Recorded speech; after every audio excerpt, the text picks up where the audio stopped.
आप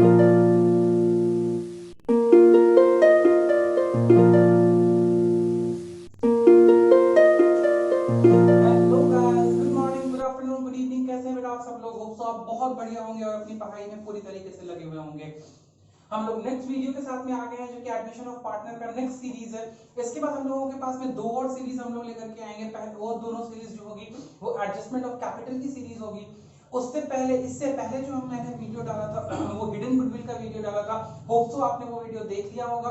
in case you don't have viewed that video आपने अगर नहीं देखा है, मैं अभी आई बटन में उसका लिंक दे दूंगा, उसको पहले देखना और फिर इस वीडियो को देखना ताकि आप सारे क्वेश्चंस प्रॉपर्ली क्या कर पाओ, सॉल्व कर पाओ। यहाँ पे आज मैं बहुत होमवर्क आपको देने वाला हूँ, बहुत सारे सम्स आपका बना पाएंगे बिकॉज ऑलमोस्ट हम लोगों का डिस्कशन ओवर है एडजस्टमेंट ऑफ कैपिटल से पहले का।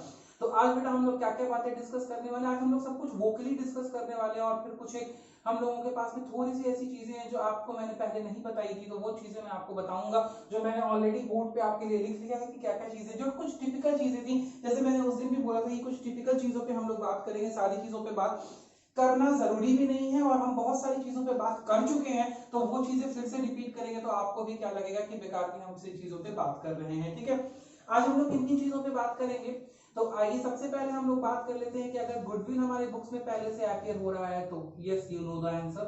अगर वो पहले से अपीयर हो रहा है भाई, उसको ओल्ड पार्टनर्स के बीच में ओल्ड रेशियो में डिस्ट्रीब्यूट कर दो ना, कोई प्रॉब्लम है क्या? नहीं सर, कोई प्रॉब्लम नहीं, हम उसको डिस्ट्रीब्यूट कर देंगे। ठीक है, next general reserve profit and loss का एक्यूमुलेटेड बैलेंस, चाहे वो क्रेडिट बैलेंस हो चाहे डेबिट बैलेंस हो, पीएनएल एप्रोप्रिएशन का कोई डेबिट और क्रेडिट बैलेंस, पीएनएल सस्पेंस का कोई डेबिट और क्रेडिट बैलेंस, कुछ भी हो, आपको पता है कि ये ओल्ड पार्टनर्स के बीच में ओल्ड रेशियो में डिस्ट्रीब्यूट किए जाते हैं। अगर क्रेडिट बैलेंसेस होते हैं तो डिस्ट्रीब्यूट करने पे पार्टनर्स कैपिटल अकाउंट क्रेडिट हो जाता है और अगर डेबिट बैलेंसेस हैं तो ये पार्टनर्स कैपिटल अकाउंट से रिकवर किए जाते हैं। जनरल रिजर्व हो, कंटिजेंसी रिजर्व हो, पीएनएल अकाउंट का क्रेडिट बैलेंस हो, ये सब आपके पार्टनर्स के कैपिटल को बढ़ाएगा। PNL advertisement, PNL suspense account हो और कोई दूसरा एडवर्टाइजमेंट सस्पेंस अकाउंट हो, पीएनएल का डेबिट बैलेंस हो, मतलब ये सारी चीजें रिकवरी हैं, ये एक्यूमुलेटेड लॉसेस हैं और ये पार्टनर्स के कैपिटल अकाउंट को क्या करेंगे बेटा, कम करेंगे, आपको पता है। वर्कमैन कंपनसेशन रिजर्व, अगर कोई क्लेम नहीं हो, आपको पता है कि अगर कोई क्लेम नहीं है तो उसको हम लोग क्या करेंगे, उसको सीधे हम लोग डिस्ट्रीब्यूट कर देंगे पार्टनर्स के बीच में ओल्ड रेशियो के अंदर। अगर कोई क्लेम होगा तो हम लोग, कोई क्लेम अगर है ऐसा तो क्लेम सेटल करके उसको प्रोविजन में ट्रांसफर कर देंगे और बाकी अमाउंट को वर्कमैन कंपनसेशन रिजर्व के पार्टनर्स के बीच में डिस्ट्रीब्यूट कर देंगे। अगर हमारा क्लेम हमारे वर्कमैन कंपनसेशन रिजर्व से ज्यादा आ जाता है तो फिर उतना अमाउंट हम लोग रिवैल्यूएशन में ट्रांसफर करेंगे, वो हमारे लिए रिवैल्यूएशन लॉस है और फिर हमारे पास में कोई पैसा नहीं बचेगा कि हम वर्कमैन कंपनसेशन रिजर्व का पार्टनर्स के बीच में डिस्ट्रीब्यूट करेंगे। आप सब कुछ पहले पढ़ चुके हैं change in profit sharing ratio वाले चैप्टर में। In case you have any doubt I will provide the link in the I button of that particular topic जहां मैंने ये सारी चीजें डिस्कस की थी। आप चाहें तो एक बार उसको फिर से व्यू कर सकते हैं। मैं बस वोकली इस चीज को डिस्कस कर ले रहा हूं ताकि आपको कोई कंफ्यूजन न रह जाए कि हाँ हमने क्या करना था और हमने क्या किया था। ठीक है, इसके अलावा अगर कोई एम्प्लॉय प्रोविडेंट फंड होगा तो बेटा याद रखिएगा, employ provident fund is an external liability, उसको पार्टनर्स के बीच में ट्रांसफर मत कर दीजिएगा। वो एम्प्लॉय का रिस्क होता है, वो एम्प्लॉय के लिए किया गया होता है और उसके ऊपर एम्प्लॉय जो होता है उसका बेनिफिट होता है, उसके लिए वो एम्प्लॉयज प्रोविडेंट फंड बनाया गया होता है। ठीक है, और क्लेम भी उसका जो होता है वो एम्प्लॉय का क्लेम होता है, it is an external liability, it won't be transferred between the partners. तो एम्प्लॉय प्रोविडेंट फंड अगर बैलेंस शीट में आ रहा होगा तो नई बैलेंस शीट में वो ऑलरेडी उसी तरीके से ट्रांसफर हो जाएगा। ठीक है, वर्कमैन कंपनसेशन फंड की बात हो गई, एम्प्लॉयज प्रोविडेंट फंड की बात हो गई, जनरल रिजर्व की बात हो गई, बाकी एक्यूमुलेटेड रिजर्व्स की डिस्ट्रीब्यूशन की बात हो गई। अब आ जाइए इन्वेस्टमेंट फ्लक्चुएशन रिजर्व की बात करते हैं, आईएफआर। अगर आपके पास आईएफआर दिया हुआ है और इन्वेस्टमेंट की बुक वैल्यू और मार्केट वैल्यू में कोई चेंज नहीं है तो आईएफआर डायरेक्टली डिस्ट्रीब्यूट हो जाएगा पार्टनर्स के बीच में ओल्ड रेशियो में, पार्टनर्स कैपिटल अकाउंट पे। अगर हमारे पास में मार्केट वैल्यू और बुक वैल्यू में कुछ डिफरेंसेस दिया हुआ है तो यू हैव टू चेक कि मार्केट वैल्यू इंक्रीज कर रही है या डिक्रीज कर रही है। अगर इन्वेस्टमेंट की मार्केट वैल्यू इंक्रीज कर रही है तभी भी आईएफआर का कोई यूटिलाइजेशन नहीं होगा, वो पार्टनर्स के कैपिटल अकाउंट में ओल्ड रेशियो में डिस्ट्रीब्यूट हो जाएगा। अगर डिक्रीज कर रही है then you have to check कि डिक्रीज का अमाउंट कितना है, जितना मैंने इन्वेस्टमेंट फ्लक्चुएशन रिजर्व बनाया हुआ है, अगर मार्केट वैल्यू डिक्रीज कर रही है और वो आईएफआर की वैल्यू के बराबर डिक्रीज कर रही है तो उतने से इन्वेस्टमेंट को डिक्रीज कर दीजिए। अगर वो उससे ज्यादा डिक्रीज कर रही है तो फर्म को लॉस होगा, रिवैल्यूएशन अकाउंट में आपको वो अमाउंट डेबिट करना पड़ेगा। और अगर डिक्रीज करने का अमाउंट हमारे इन्वेस्टमेंट फ्लक्चुएशन रिजर्व के अमाउंट से कम है तो उतना अमाउंट आप डिक्रीज कर दीजिए और बचे हुए अमाउंट को आप क्या कर लीजिए, पार्टनर्स के बीच में डिस्ट्रीब्यूट कर लीजिए। फॉर एग्जांपल मैं इसका एक न्यूमेरिकल एग्जांपल लेकर के बात कर लेता हूं। जैसे आईएफआर अगर ₹40,000 का बना हुआ है और आपकी बुक वैल्यू और मार्केट वैल्यू में डिफरेंस अगर ₹40,000 का है तो कोई भी आईएफआर डिस्ट्रीब्यूट नहीं होगा। अगर बुक वैल्यू और मार्केट वैल्यू ऑफ इन्वेस्टमेंट में डिफरेंस ₹20,000 का है तो बचा हुआ ₹20,000 पार्टनर्स कैपिटल अकाउंट में डिस्ट्रीब्यूट हो जाएगा। और अगर ₹50,000 का बुक वैल्यू और मार्केट वैल्यू में डिफरेंस आ गया तो एक्स्ट्रा ₹10,000 आपके लिए लॉस है, जो कि आपको रिवैल्यूएशन अकाउंट में डेबिट करना पड़ेगा और बाद में पार्टनर्स कैपिटल अकाउंट में उसको डिस्ट्रीब्यूट करके पार्टनर्स से रिकवर करना पड़ेगा। होप सो इतनी बात आपको आती है और आप ये सारी बातें कर चुके हैं। नाउ अब बात आती है revaluation of assets and reassessment of liabilities की। आपको पता है एसेट के साथ में तीन बात, क्या, एसेट की वैल्यू का बढ़ना, एसेट की वैल्यू का घटना और किसी अनरिकॉर्डेड एसेट का बुक किया जाना। लायबिलिटीज के साथ तीन बात, लायबिलिटीज की वैल्यू का बढ़ना, लायबिलिटीज की वैल्यू का घटना और किसी अनरिकॉर्डेड लायबिलिटी को बुक किया जाना। इसके अलावा रिवैल्यूएशन के expenses, expenses on the day of revaluation, expenses on the day of reconstitution, किसी प्रोविजन का क्रिएट किया जाना, किसी बैड डेट का रिकवर हो जाना, ये सारी चीजें हमारे रिवैल्यूएशन अकाउंट को अफेक्ट करती हैं। जब भी एसेट की वैल्यू बढ़ेगी हमारे लिए इनकम है, हमारे लिए प्रॉफिट है, रिवैल्यूएशन क्रेडिट होगा। एसेट्स की वैल्यू घटेगी हमारे लिए लॉस है, नया एसेट रिकॉर्ड किया जाएगा हमारे लिए प्रॉफिट है। लायबिलिटीज की वैल्यू बढ़ेगी हमारे लिए लॉस है, लायबिलिटीज की वैल्यू घटेगी हमारे लिए प्रॉफिट है और नई लायबिलिटी का बुक किया जाना हमारे लिए लॉस है। ठीक है, depending upon the profit situation, whenever there is a profit situation revaluation account will be credited and whenever there is a situation of loss revaluation account will be debited. और इस तरीके से हम लोग रिवैल्यूएशन अकाउंट बनाते हैं, जो कि आप बहुत अच्छी तरीके से बनाना जानते हैं और आप बहुत क्वेश्चंस उसके ऊपर बना चुके हैं। फिर भी हमने एडमिशन के चैप्टर में रिवैल्यूएशन को थोड़ा सा आपका रिवाइज कराने के लिए कुछ एक एंट्रीज लिख ली हैं जो इससे पहले हमने कभी आपके साथ में डिस्कस नहीं करी हैं। तो आइए हम लोग इन एंट्रीज को एक एक करके डिस्कस करते हैं। After this discussing these entries of revaluation, मैं आपके साथ में एक फुल फ्लेज्ड क्वेश्चन बनाने वाला हूं जो कि एडमिशन के अंदर होगा, जिसके अंदर हम लोग सारा रिजर्व ट्रीट करेंगे, वर्कमैन कंपनसेशन रिजर्व ट्रीट करेंगे, रिवैल्यूएशन अकाउंट बनाएंगे, पार्टनर्स कैपिटल और करंट अकाउंट बनाएंगे और फर्म की नई बैलेंस शीट आपको बना के दिखाएंगे, ताकि फिर मैं आपको होमवर्क दे सकूं, आप क्वेश्चंस और ज्यादा से ज्यादा बना करके ला सकें। ठीक है, और अपने पास में उसके एक्सरसाइजेस कंप्लीट कर सके आपके रेफरेंस बुक के। तो आइए हम लोग सबसे पहले देखते हैं यहाँ पे कुछ जर्नल एंट्रीज करने के लिए हमने यहाँ पे लिख रखा है। आइए सबसे पहली नंबर एंट्री हम देखते हैं। बेटा क्या कहता है, stock is under valued by 10%। Under valued, हमने जब स्टॉक को बुक में रिकॉर्ड किया है, क्या करना है, हमें जर्नल एंट्रीज पास करनी है फॉलोइंग केसेस में, ये रिवैल्यूएशन के केसेस हैं। बोलता है stock is under valued by 10% and the under valued value is ₹18,000। Obviously ना कि हमने स्टॉक को अंडर वैल्यू किया है 10% से और बुक किया है 18,000 रुपए पे, means the stock is presenting in our business form in the book of our form at ₹18,000 and it is under valued by 10%, means this is a under valued value और full value. तो no बेटा, this is a under valued value, मैं लिख दे रहा हूं under valued value. ये under valued value है और ये जो अंडर वैल्यूड वैल्यू है वो कितनी है, 18,000, और हमने कितना अंडर वैल्यू किया है, 10%। मतलब कोई एक चीज 100% पे रिकॉर्ड होनी चाहिए थी, उसको हमने कितने परसेंट पे रिकॉर्ड कर दिया है, 90% पे। And what is the 90% value, this ₹18,000 is the 90% value. तो क्या आप इसका होल वैल्यू निकाल सकते हैं? जी बिल्कुल सर, आप इसको बताइए होल वैल्यू कैसे निकलेगा। तो यूनिटरी मेथड बेटा, 18,000 represents 90%, then what will be the 100% value? Simple. एक तरीका ये हो सकता है, या दूसरा तरीका ये हो सकता है कि आप सिंपली क्या कर दें, 18,000 को 0.90 से डिवाइड कर दें, because that represents the 90% value. तो ऑब्वियसली आपका 100% वैल्यू कितना आ जाएगा, ₹20,000। ठीक है, समझ में आया? मतलब हमें रिकॉर्डिंग स्टॉक की 20,000 रुपए पे करनी थी, जो कि 100% वैल्यू होता। हमने 20,000 पे रिकॉर्ड ना करके कितने पे रिकॉर्ड कर दिया?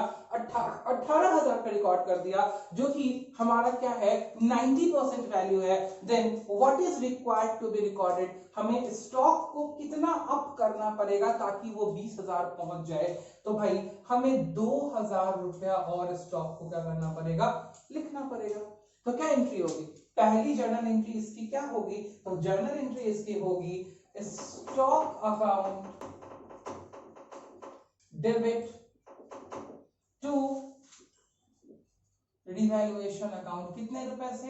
2,000 रुपए से। क्या एंट्री होगी? Stock account debit to revaluation account by ₹2,000, because stock की वैल्यू इंक्रीज कर रहे हैं, और जब भी स्टॉक की वैल्यू इंक्रीज होगी तो हमारे लिए एसेट बढ़ रहा है, और एसेट बढ़ना मतलब हमारे पास रिवैल्यूएशन का प्रॉफिट आ रहा है।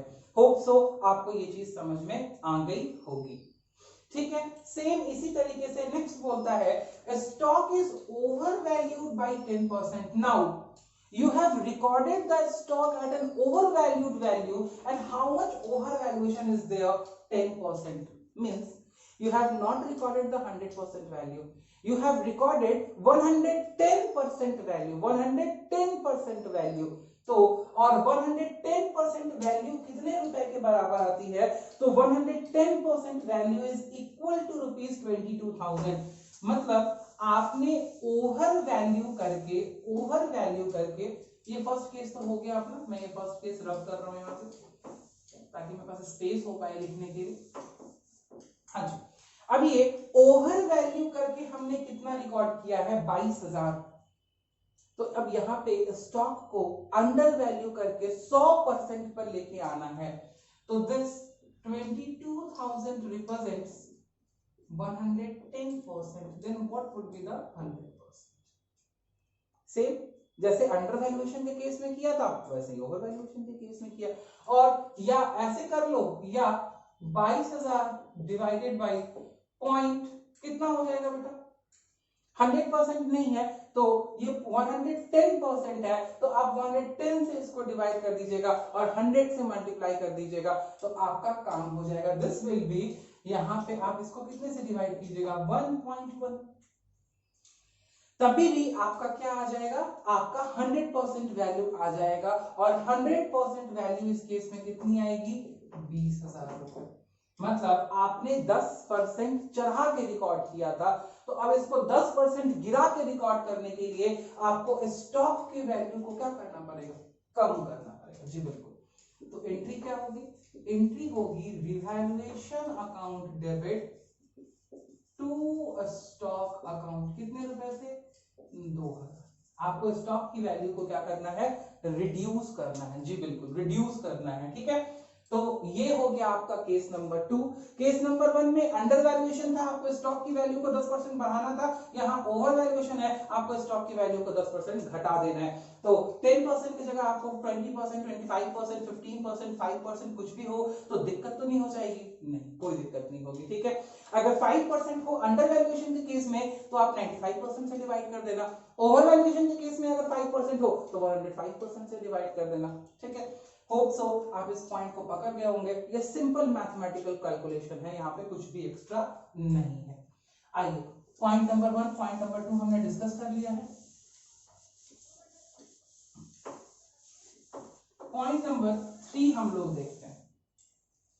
बोलता है machinery is taken over by X at ₹80,000. The book value is 60,000. Simply, there was a machine in the business which was recorded at the value of ₹60,000, and X is a partner who took over the machine. took over का मतलब होता है कि वो machine अब business की use में नहीं थी, उस मशीन को X अपने बिजनेस से निकाल के अपने घर ले गया। तो वो उस X ने क्या बोला? X ने बोला कि भाई आप मशीन की वैल्यूएशन करो, मैं उतना पैसा पे कर दूंगा और मशीन को अपने पास से ले जाऊंगा। तो X ने वैल्यूएशन कितने पे कराई? 80,000 पे। तो फर्स्ट ऑफ ऑल मशीन को जब वो ले जाएगा उससे पहले उस मशीन को क्या करो? रिवैल्यू करो। कितना रिवैल्यू करना है? कितना इंक्रीज करना है वैल्यू? 60,000 की चीज का वैल्यू बनाना है 80,000 रुपया। ठीक है, समझ में आ रहा है? कितना रिवैल्यू करना है? तो बिल्कुल सबको समझ में आ गया कि 20,000 से रिवैल्यू करना। तो यहाँ पे इस केस नंबर थर्ड में पहली जो जर्नल एंट्री होगी वो होगी रिवैल्यूएशन की। एंट्री करें, क्या होगी? Machine account debit 20,000 to revaluation account. पहले तो हमने मशीन की वैल्यू बढ़ा दी, machine account debit to revaluation account कितने रुपए से? 20,000 रुपए से आई। अब क्या करना है? अब ये मशीन ले जाएगा, कौन ले जाएगा? तो एक्स ले जाएगा, ठीक है भाई, एक्स ले जाएगा तो एक्स पैसा देगा। अभी उसने पैसा नहीं दिया है तो हम क्या कर देंगे? हम लिख देंगे X's capital account debit rupees 80,000, sorry 80,000। Machine की वैल्यू कितनी है? 80,000 टू मशीन अकाउंट 80,000। पहले हमने मशीन की वैल्यू बढ़ाई, मशीन की वैल्यू बढ़ाने के बाद नेक्स्ट हमने क्या किया? उस मशीन को टुक ओवर करा दिया, एक्स को दे दिया, और एक्स से हम फ्यूचर में क्या करेंगे? पैसा ले लेंगे। होप सो आपको समझ में आ गया होगा। बहुत इजी है बेटा, सारी चीजें बहुत इजी हैं। मैंने बस इसलिए इसको डिस्कशन के अंदर रख लिया है ताकि मैं इस चैप्टर में थोड़ा सा रिवैल्यूएशन अकाउंट का डिस्कशन करता हुआ चलो, आपको ये ना लगे कि सर ने बिल्कुल ही छोड़ दिया और बिल्कुल ही रिवैल्यूएशन के बारे में कुछ भी नहीं बताया। ठीक है, इसी पर्पस को ध्यान में रखते हुए मैंने कुछ एंट्रीज ले ली हैं कि आइए मैं उनका डिस्कशन कर दूं तो आपको लगे कि हाँ रिवैल्यूएशन भी डिस्कस किया गया। आइए next, 1/3 of a machine is taken over by Y for 30,000 and the balance is revalued at rupees 57,600। ठीक है, तो पहले इतना देखो, 1/3 of machine is taken over by Y for rupees 30,000, book value is 72,000। तो सबसे पहले आओ बेटा, 72,000 की मशीन का 1/3 24,000 बनता है। 24,000 की चीज को एक्स ने 30,000 में लिया, ठीक है, तो यहां पे रिवैल्यूएशन का 6,000 बनता है। मतलब 1/3 पे 6,000 का रिवैल्यूएशन है, बिकॉज 72,000 का 1/3 तो 24 ही बनता था, लेकिन सामने वाले ने बढ़ के पैसा दिया। कितना दिया? 30 दिया। तो हम मशीन को कितना रिवैल्यू करेंगे? 6,000। तभी तो हम एंट्री करेंगे ना। सबसे पहले एंट्री देख लो, हम क्या एंट्री करते? तो एंट्री हम यहाँ पे करते X's capital account debit to machinery 30,000 rupees से, लेकिन अभी मशीनरी की वैल्यू 30,000 हमने की कहाँ है? नहीं किया ना। मशीनरी 1/3 की वैल्यू तो अभी 24,000 की है, इसलिए मैंने फर्स्ट वो वाली एंट्री नहीं करी है। पहले मैं मशीन की वैल्यू को बढ़ाऊंगा। तो 1/3 वाला पोर्शन जो है वो 24,000 का था, जो कि 30 में बिका है। 6,000 रुपया उस पे अपने को क्या मिला है? रिवैल्यूएशन हुआ है। अब बाकी मशीन कितनी बच गई है? तो 72,000 में से अगर 24,000 का काम हमने कर दिया तो 48,000 की मशीन बची हुई, और 48,000 की मशीन को कितना रिवैल्यू करने के लिए बोलता है? बोलता है 57,600 कर दो 48,000 वाले पोर्शन का वैल्यू। ध्यान देना, 48,000 वाले पोर्शन का वैल्यू बोलता है 57,600 कर दो, तो कितना इंक्रीज करो? तो यहां हो गया 600, 17 में से 8 गया 8,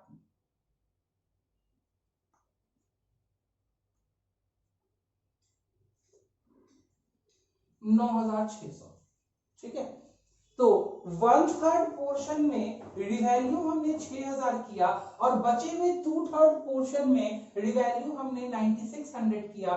टोटल रिवैल्यूएशन कोई मुझे बता पाएगा क्या इतना होगा? टोटल रिवैल्यूएशन 9600 प्लस 6000, 9 से 15, 15,600। तो जर्नल एंट्री में क्या लिख दूं? मैं जर्नल एंट्री लिखूंगा machinery account debit 15,600 to revaluation account 15,600। पहले हमने ये रिवैल्यूएशन की एंट्री कर दी। होप सो आपको समझ आ गई होगी। आप चाहें तो इसको रिकॉर्ड भी कीजिए बेटा। 1/3 का वैल्यू पहले 24 को 30 किया हमने, 6,000 वहां, और बाकी बचे 2/3 48 की वैल्यू को 57,600 रुपए किया, 9,600 वहां। 9600 प्लस 6000 9615 15600 से हमने रिवैल्यू करा। और अब तो बहुत सिंपल है, अब इसमें से x जो पार्ट ले जा रहा है तो एक्सेस कैपिटल सॉरी y ले जा रहा है तो वाइज कैपिटल अकाउंट डेबिट कितने रुपए से, वो देगा कितना आपने को 30,000 रुपया देगा। टू मशीनरी अकाउंट कितना रुपए से मशीनरी मेरे बुक्स से रिड्यूस हो गया 30,000 रुपए से, बिकॉज मैंने ऑलरेडी उसको रिवैल्यू कर दिया था। नोट कीजिएगा बेटा ये पॉइंट को, ये ऑलमोस्ट इस पूरे सीरीज का सबसे टफेस्ट ऑफ द पोर्शन है। ऐसे बहुत इजी है, आपको समझ में आ गया होगा, लेकिन इस सीरीज में मैं बात करूं तो सबसे टफ है, ये मुझे बोलना पड़ेगा। ठीक है, कोई दिक्कत यहाँ तक समझने में? नहीं सर कोई दिक्कत नहीं है, मिटाइए बेटा। हाँ जी सर मिटाइए, कोई प्रॉब्लम नहीं है। आइए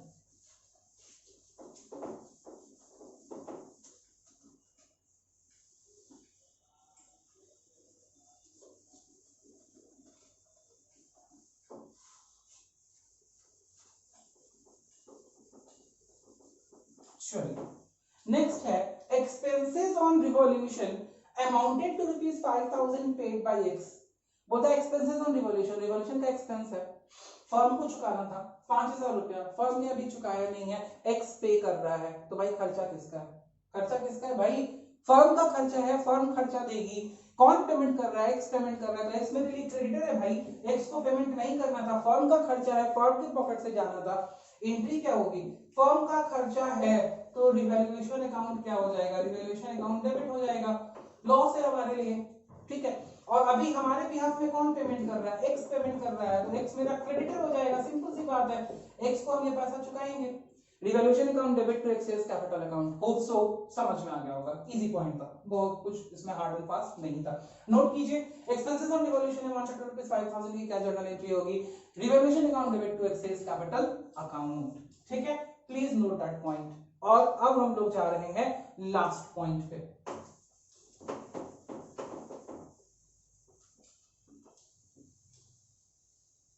पॉइंट नंबर 6 आई बोलता है provision for doubtful debts to be brought up to 5% on debtors. ठीक है, आपको बैड डेट का जो प्रोविजन बनाना है वो डेटर का कितना परसेंट बनना चाहिए? 5% बनना चाहिए।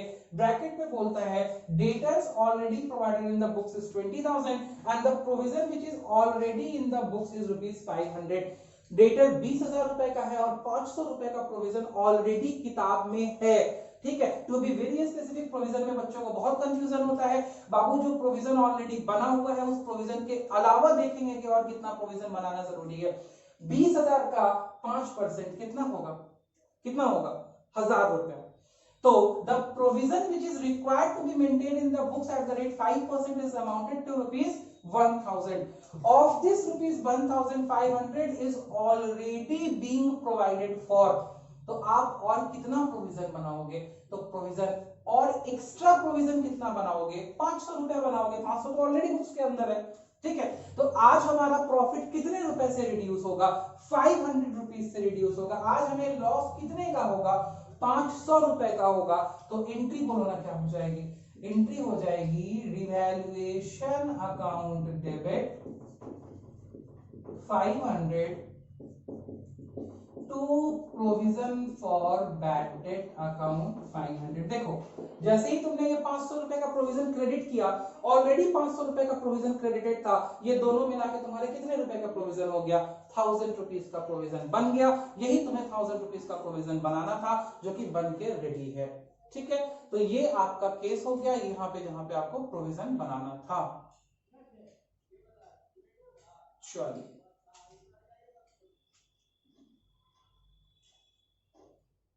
हाँ जी, वेरी गुड। तो यहां तक का आपका रिवैल्यूएशन का सारा कंसेप्ट मेरे ख्याल से ओके हो गया है। जो प्रॉब्लम्स भी थी वो प्रॉब्लम्स भी हमने डिस्कस कर ली हैं। अभी जो हमने 6 प्रॉब्लम्स डिस्कस करी हैं, these are the typical problems under the revaluation account statement. ठीक है, जो कि आपको आ सकती थी। रिवैल्यूएशन का अकाउंट बनाना आपको भली बात ही आता है। जहां पे क्रेडिट बैलेंसेस होंगे वो रिवैल्यूएशन अकाउंट के क्रेडिट साइड जाएगा, और जहां पे रिवैल्यूएशन अकाउंट डेबिट हुआ होगा वो रिवैल्यूएशन अकाउंट के डेबिट साइड में बैलेंस जाएगा। और क्रेडिट माइनस डेबिट करने के बाद आपको प्रॉफिट या लॉस आएगा, जो कि ओल्ड पार्टनर्स के बीच में ओल्ड रेशियो में आप डिस्ट्रीब्यूट कर सकते हैं। तो यहां तक करने के बाद आप कंफर्टेबल हैं विद द रिवैल्यूएशन के क्वेश्चंस भी जो आप आराम से बना सकते हैं। Now we are going to discuss a complete question over the admission of partner in which I am going to discuss the total revaluation account, partners capital and current account and balance sheet. Stay tuned for that question. Now we are going to discuss that question. आप इसकी entries लिख लीजिए and 2 minute के बाद हम लोग उस question के साथ में हाजिर होते हैं।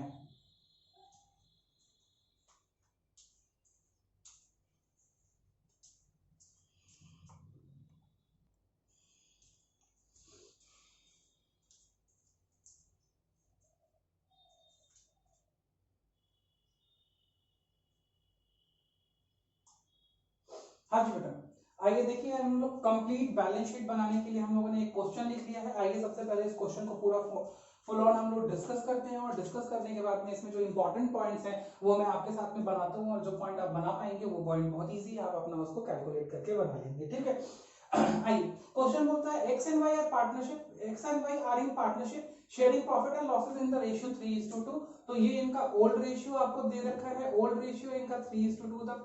ओल्ड बैलेंस शीट दे रखी है। ओल्ड बैलेंस शीट में क्या क्या दे रखा है हमारे पास में, क्रेडिटर्स 15,000 रुपए के हैं। एक जो काम की चीज है वो हमारे पास में जनरल रिजर्व 12,000 रुपए का है जो कि ओल्ड पार्टनर्स के बीच में ओल्ड रेशियो में डिस्ट्रीब्यूट होगा। ठीक है, हमारे पास में कैपिटल अकाउंट और करंट अकाउंट का भी बैलेंसेस दे रखा है। टू बी वेरी स्पेसिफिक यहाँ ध्यान दीजिएगा, करंट अकाउंट का बैलेंस दे रखा है, इसका मतलब ये कौन सा मेथड है, ये फिक्स्ड कैपिटल मेथड है। आपको कैपिटल अकाउंट से कोई छेड़छाड़ नहीं करना है, सारा एडजस्टमेंट कहाँ करना है, करंट अकाउंट के अंदर करना है। तो जर्नल एंट्रीज में भी सारा एडजस्टमेंट कहाँ होगा बेटा, करंट अकाउंट के अंदर। पहली जनरल एंट्री में क्या करूंगा, जनरल रिजर्व को डिस्ट्रीब्यूट करूंगा। ठीक है, तो क्या एंट्री हो जाएगी, general reserve account debit to X's current account to Y's current account in their old profit sharing ratio 12,000 will be distributed in the ratio 3:2। ठीक है, चलिए आगे बढ़ते हैं। सेकंड हम लोगों को क्या करना है, कैश का बैलेंस दिया हुआ है, डेटर के साथ में प्रोविजन का बैलेंस दिया हुआ है, पेटेंट्स है, इन्वेस्टमेंट्स है, फिक्स्ड एसेट्स है एंड गुडविल। तो यहाँ गुडविल है, ध्यान दीजिएगा गुडविल का बैलेंस भी अपने को क्या करना पड़ेगा, गुडविल का बैलेंस अपने को रिकवर करना पड़ेगा, ये बिकॉज ओल्ड गुडविल है, एग्जिस्टिंग गुडविल है। तो हम लोग क्या एंट्री करेंगे, गुडविल अकाउंट को जब हम लोग राइट ऑफ करेंगे तो एंट्री होगी X's current account debit Y's current account debit to goodwill account and ₹10,000 will be distributed in the ratio 3:2। दो जर्नल एंट्री मैंने आपको कर दी है, यहां मैंने आपको जर्नल एंट्री नंबर 1 कर दी है, यहां मैंने आपको जर्नल एंट्री नंबर 2 कर दी है। आइए दो जर्नल एंट्रीज हमने ऑलरेडी कर लिया है, बैलेंस शीट को देखते के साथ ही आगे बोलता है they admit Z on the following terms. Z को एडमिट किया गया है किन टर्म्स पे, a provision for 5% is to be maintain on debtors, debtors पे 5% का प्रोविजन बनाना है। तो आइए सबसे पहले डेटर का बैलेंस देखते हैं। डेटर हमारे पास में कितने रुपए का है, 20,000 रुपए का है। 20,000 रुपए पे 5% का अगर हम वैल्यूएशन करके बनाते हैं प्रोविजन तो 20,000 का 5% हमारे पास में 1,000 रुपए बनता है। ऑलरेडी हमारे पास में 800 रुपए का प्रोविजन यहाँ पे देखिए बना हुआ है, तो हम सिर्फ कितने का प्रोविजन क्रिएट करेंगे रिवैल्यूएशन के अंदर, 200 रुपए का प्रोविजन क्रिएट करेंगे। तो थर्ड जर्नल एंट्री यहां से उठेगी, क्या उठेगा, हमारी जर्नल एंट्री उठेगी revaluation account debit to provision for bad and doubtful debts for ₹200 के लिए तीसरी जर्नल एंट्री उठेगी और ये काम अपना क्लियर हो जाएगा, पहला एडजस्टमेंट क्लियर हो जाएगा। आते हैं अगला, accrued income of ₹1,500 doesn't appear in the books and ₹5,000 is outstanding for the salaries। दो चीजें हैं, एक अनरिकॉर्डेड इनकम है, दूसरा अनरिकॉर्डेड एक अनरिकॉर्डेड आपके पास में एसेट है और दूसरा अनरिकॉर्डेड लायबिलिटी है, दोनों को रिकॉर्ड करेंगे। तो पहले जब हम अनरिकॉर्डेड एसेट को रिकॉर्ड करेंगे तो एंट्री होगी accrued income account debit, accrued income account debit to revaluation कितने रुपए से, 1,500 रुपीज से। तो यहाँ पे जर्नल एंट्री नंबर 4 हो जाएगी और फिर यहाँ पे आउटस्टैंडिंग लायबिलिटी को जब हम लोग रिकॉर्ड करेंगे अनरिकॉर्डेड लायबिलिटी तो एंट्री हो जाएगी revaluation account debit to outstanding salary. ठीक है, अक्रूड इनकम के लिए एंट्री हो जाएगी accrued income account debit to revaluation और हमारे पास में ये जो एंट्री हो जाएगी किस चीज के लिए, तो एंट्री जो हो जाएगी हमारे पास में सैलरीज के लिए, आउटस्टैंडिंग सैलरीज के लिए, वो एंट्री क्या हो जाएगी, वो एंट्री हो जाएगी आउटस्टैंडिंग सैलरीज के लिए revaluation account debit to outstanding salaries account. ठीक है, होप सो यहां तक आपका ये पॉइंट क्लियर हो गया होगा, कहीं पे आपको कोई डाउट नहीं होगा। आगे बोलता है present market value of investment is ₹6,000, investment की प्रेजेंट मार्केट वैल्यू 6,000 रुपए है and X takes over the investment at this value. आओ बेटा चेक करो, ये रहा इन्वेस्टमेंट, क्या इन्वेस्टमेंट की वैल्यू 6,000 रुपए है, नहीं, इन्वेस्टमेंट की वैल्यू कितनी है, 8,000 रुपए है। तो पहले तो इन्वेस्टमेंट की वैल्यू को रिवैल्यूएशन में अपन को डाउन करना पड़ेगा, समझ रहे हो, बिकॉज जो आपका पार्टनर एक्स है वो एक्स आपको किस वैल्यू पे इन्वेस्टमेंट को ले रहा है 6,000 रुपए पे, तो पहले इन्वेस्टमेंट की वैल्यू को डाउन करो बुक्स के अंदर, या तो ऐसे ट्रीटमेंट कर लो या दूसरा ट्रीटमेंट मैं बताता हूँ कि कैसे करोगे। तो पहले डाउन करो वैल्यू को। इन्वेस्टमेंट की वैल्यू को डाउन करने के लिए तुम्हें क्या करना पड़ेगा, तो तुम्हें एंट्री करनी पड़ेगी। ये कौन सी नंबर एंट्री हो जाएगी, 4th 5th यहां तक कर ली मैंने, 6th नंबर एंट्री मैं आपके लिए कर रहा हूं, यहाँ पे 6th नंबर एंट्री। इन्वेस्टमेंट की वैल्यू डाउन कर रहा हूं मैं, तो मैं एंट्री कर रहा हूं revaluation account debit 2000 to investment account 2000। अब 8000 से घट के इन्वेस्टमेंट की वैल्यू देखो 8000 थी, 2000 हमने क्रेडिट कर दिया तो घट के कितनी हो गई 6000 हो गई। और फिर 7th नंबर एंट्री कर लो, यहीं पे क्या एंट्री करोगे, X's capital account debit to investment account 6000। ये एंट्री आप पास कर सकते हैं बिना किसी प्रॉब्लम के, दिस इज द एंट्री। और अगर आप चाहें कि इसकी कंबाइंड एंट्री पास कर दें, हम एक कंबाइंड एंट्री इस केस के लिए पास कर दें, किस केस के लिए, प्रेजेंट मार्केट वैल्यू वाले केस के लिए हम कंबाइंड एंट्री पास कर दें, तो आइए कंबाइंड एंट्री भी पास कर सकते हैं। हम लोग क्या एंट्री करेंगे, देखिए हम लोग इसी की कंबाइंड एंट्री अगर 6th नंबर एंट्री ही करें, सिर्फ 7th नंबर एंट्री ना करें, तो हम क्या एंट्री करेंगे, हम एंट्री करेंगे एक्सेस कैपिटल अकाउंट डेबिट, या करंट अकाउंट भी आप डेबिट कर सकते हैं बेटा कैपिटल अकाउंट के, क्योंकि मेथड हमारा कौन सा है, हमारा फिक्स कैपिटल मेथड है, तो करंट अकाउंट डेबिट करके चलेंगे। ठीक है, मैंने यहाँ पे कैपिटल अकाउंट लिख दिया नॉर्मली, क्योंकि हम लोग कैपिटल अकाउंट बोलते थे, करंट अकाउंट डेबिट करेंगे आप यहाँ पे। ठीक है, हर जगह पे आप करंट अकाउंट डेबिट करेंगे। एक्सेस करंट अकाउंट डेबिट आप करेंगे 6000 से, बिकॉज लेना तो उसे 6000 रुपए ही है, लेकिन टू इन्वेस्टमेंट अकाउंट अगर हम वैल्यू रिड्यूस नहीं करते हैं तो इन्वेस्टमेंट तो 8000 रुपए की अपने बुक से जाएगी, और पैसा उसके लिए हमें क्या मिलेगा 6000 मिलेगा। तो इसीलिए यहाँ पे रिवैल्यूएशन अकाउंट को डेबिट करके हम लोग लॉस चढ़ा देंगे कितने रुपए का, 2000 रुपए का। ठीक है, बात समझ में आती है, बिल्कुल कोई प्रॉब्लम इसको समझने में कोई कठिनाई नहीं होनी चाहिए मेरे हिसाब से।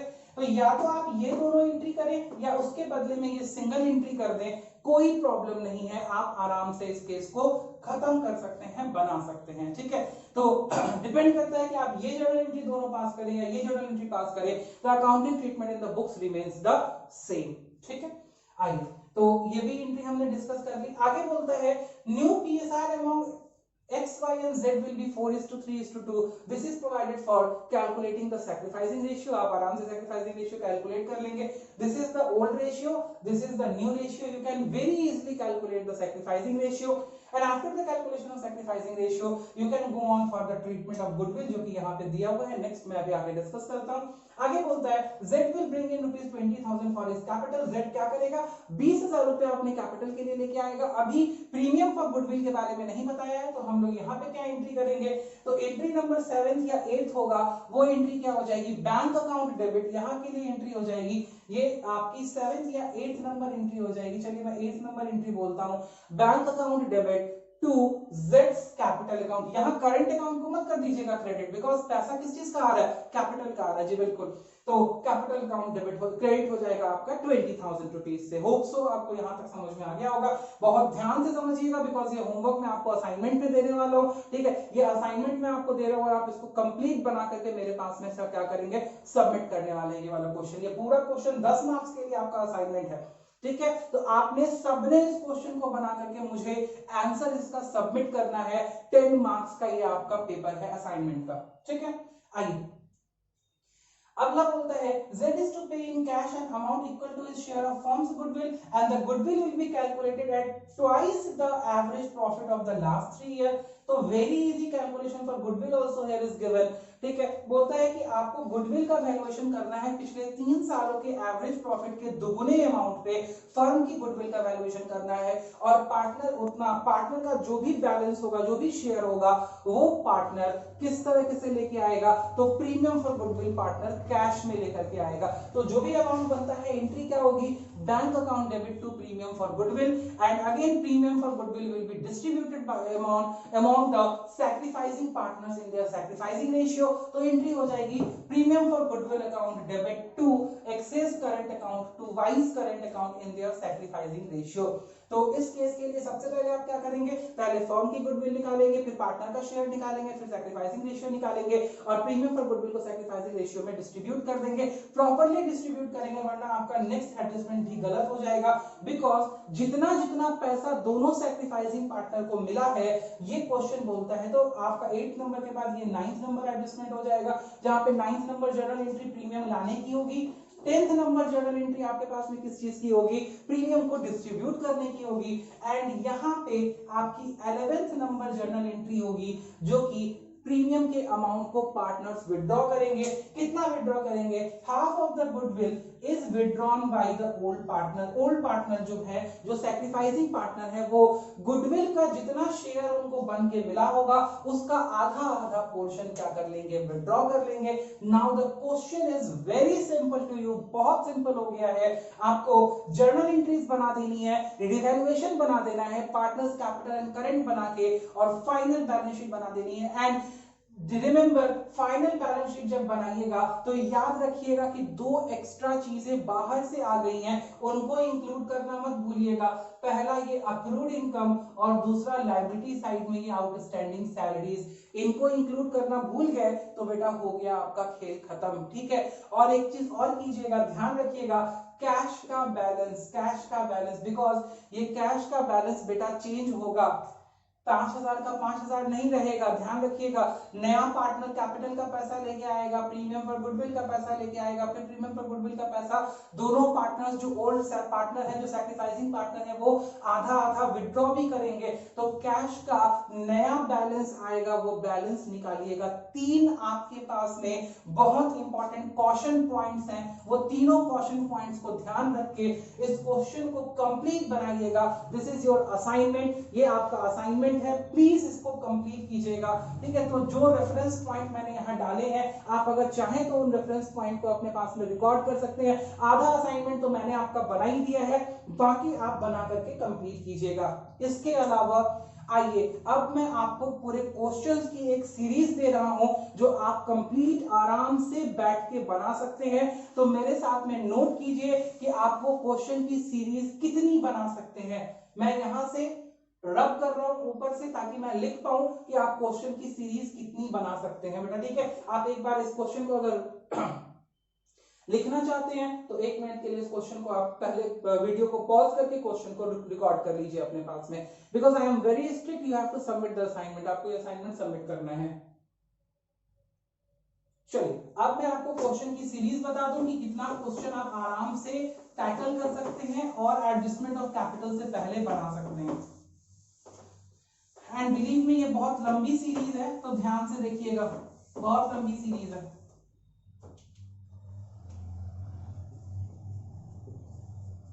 अगर आप डीके गोयल को अपना रेफरेंस बुक रखे हुए हैं, अगर आप डीके गोयल से रेफर करके क्वेश्चंस बनाते हैं तो बेटा आप बना सकते हैं अपने पास में illustration number 49 to 74 and question number also 49 to 74। हुआ ना, बहुत लंबा, लगभग 26 क्वेश्चन की सीरीज मैंने आपको दे दी है।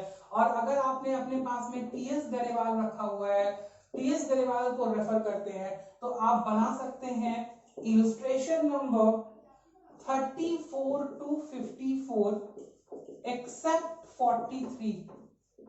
आप 43 मत बनाइएगा, मैं 43 आपको नेक्स्ट वीडियो में एडजस्टमेंट के साथ में डिस्कस करूंगा, तो आप 43 बनाइएगा। एंड क्वेश्चन नंबर 41 to 85, जी हाँ सही सुन रहे हैं आप, question number 41 to 85। This is a very long series which you can just do in your homework, आप इसको होमवर्क में कर सकते हैं।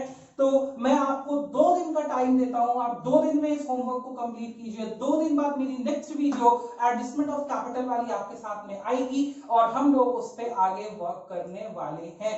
ठीक है, होप सो आपको कहीं कोई प्रॉब्लम नहीं आ रही है। इन केस अगर आपको कोई प्रॉब्लम आ रही है तो आप प्लीज क्वेरी रेज कीजिए। You are not raising the queries, it means that you are understanding the chapter very well. और अगर क्वेरीज है तो प्लीज उसको जनरेट कीजिए, प्लीज मेरे से क्वेरीज पूछिए, ताकि मुझे भी समझ आ सके कि आप चीजों को प्रॉपर तरीके से कर पा रहे हैं और समझ पा रहे हैं। Till the next video comes, which will be the adjustment of capital. Stay tuned, stay healthy, stay at your home, and just wait for the directions which will be given by the central government in the lockdown 4.0.